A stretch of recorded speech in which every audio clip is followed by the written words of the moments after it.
Ya. Jadi larangan tasyabbuh menyerupai orang-orang kafir di sini mencakup dua bentuk. Yang pertama larangan secara umum, yang kedua larangan khusus. Larangan umum artinya dalam semua hal yang menjadi tradisi khusus mereka atau ciri khas mereka dan tidak diperintahkan oleh syariat kita. Jemaah sekalian, perhatikan dua dobit atau dua kaidah ini. Tasyabbuh yang dilarang adalah apabila itu ciri khas mereka. Yang kedua, tidak diperintahkan dalam syariat kita. Sehingga kalau tasyabbuh itu bukan ciri khas mereka, ya tidak masalah.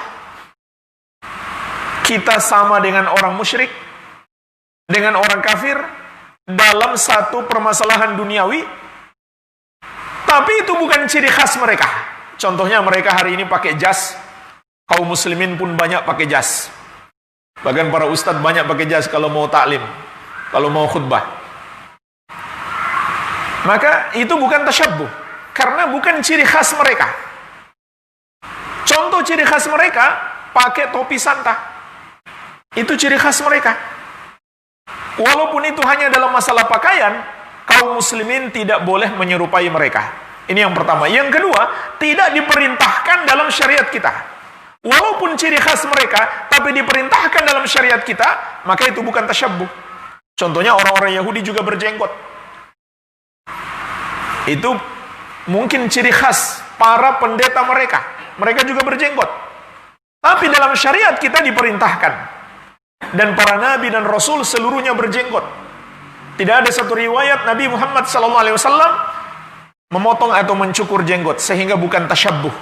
Kalau kita mengikuti sunnah Nabi SAW, bukan dengan niat menyerupai mereka. Tapi kalau seseorang berniat menyerupai mereka, maka dia nggak dapat pahala, malah dapat dosa. Walaupun yang dia amalkan sunnah. Kenapa? Nabi SAW mengatakan, innamal a'malu binniyat. Sungguhnya amalan tergantung niat. Jadi, walaupun itu sunnah, tapi seseorang melakukannya dengan niat menyerupai mereka, karena artis idolanya berjenggot, dia pun berjenggot, bukan niat mengikuti Nabi Muhammad SAW, maka dia mendapatkan dosa tasyabbuh. Sebaliknya jemaah sekalian, kalau itu ciri khas mereka, walaupun kita nggak niat mengikuti mereka, maka itu tasyabbuh. Ada orang pegawai di sebuah toko misalkan, sama bosnya disuruh pakai topi santa. Dia nggak niat menyerupai mereka, dia tidak niat menyerupai mereka, tidak pula ingin menyemarakkan hari raya mereka, hanya ingin mengikuti bosnya, takut sama bosnya. Ini takut yang haram, takut sama bosnya, takut gajinya dipotong, takut dipecat, dia melakukan yang haram. Maka dia tetap mendapatkan dosa tasyabbuh walaupun dia nggak niat. Kalau itu ciri khas mereka, apalagi kalau dia niat, tentu lebih parah lagi. Baik. Jadi ini larangan umum. Dan lebih khusus lagi Allah ingatkan, larangan menyerupai mereka dalam hal kerasnya hati mereka.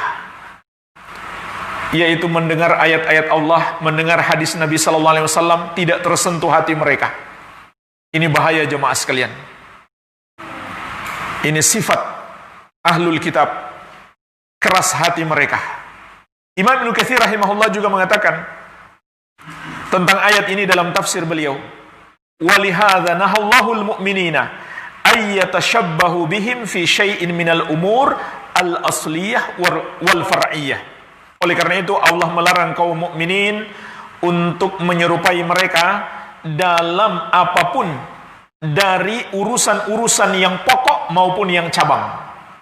Artinya dalam masalah agama maupun dalam masalah adat kebiasaan, kita nggak boleh menyerupai mereka. Tapi dengan dua kaidah itu tadi. Apabila itu ciri khas mereka dan tidak diperintahkan dalam syariat agama kita. Baik.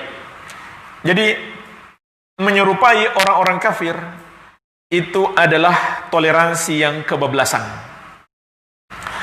Apalagi disertai dengan niat ingin menyemarakkan kegiatan mereka atau menyerupai mereka, ada niat menyerupai mereka, tidak niat saja itu sudah dosa.